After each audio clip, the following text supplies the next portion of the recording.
today, what I want to talk about is the much awaited Azure Data Factory integration runtime.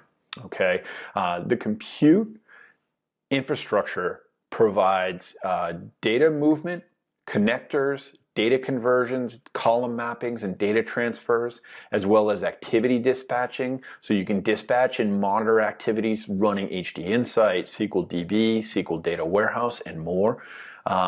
You can run your SSIS packages in Azure. This was a big part of V2. This was a big exciting announcement that you could now lift and shift those SSIS packages up into Azure and run them from your Azure portal inside of a data factory. So digging in here, we've got three different integration runtime types, right? One is Azure. That's cleanly set up in Azure, and you're basically moving cloud data to cloud data in Azure, right? The next would be self-hosted, which is really capable of running a copy of transformation activities between cloud and on-premises, including moving data from an IaaS virtual machine. So let's dig into that a little bit, right?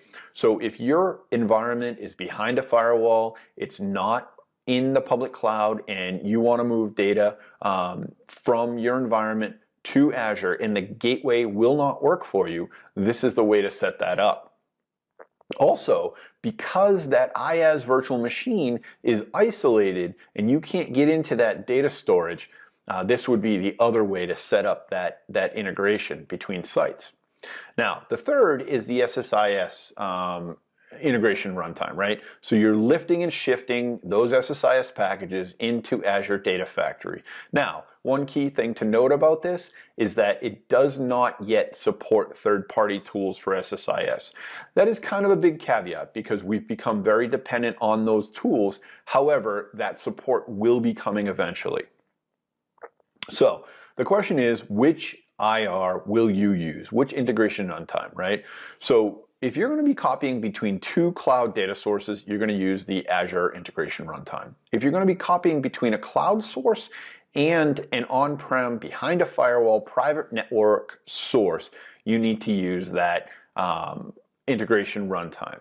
And this runs over SSL channels and basically allows you to move data either between private network and private network, or public cloud and private network. Now, next we want to talk about where these are located, right? So your Azure data factories are located in limited regions at this point, but they can access data stores and compute services globally. So just because your data factory is hosted in East US doesn't mean that you can't get to Asia data services, right? Next, you've got your Azure integration runtime, which basically the location of that runtime will define the back-end compute resources and where those are being used, right? So this is optimized for data compliance, efficiency, and reduced network egress costs in order to make sure that they're using the best services available in the region that is needed, okay? The self-hosted runtime is obviously installed in that environment, in that private network.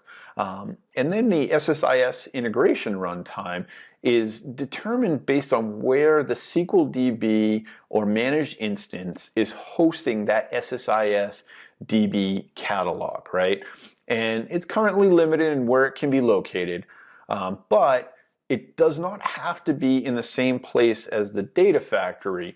So it's going to be as close to the data sources as possible and run as optimally as it possibly can. So if you have more questions, if you're excited about Azure Data Factory as I am, please feel free to reach out, click the link below, contact us here at Pragmaticworks, and we're happy to have more discussions around Azure Data Factory and really any Azure services that can be provided. We're happy to help out. Thanks a lot and have a great day.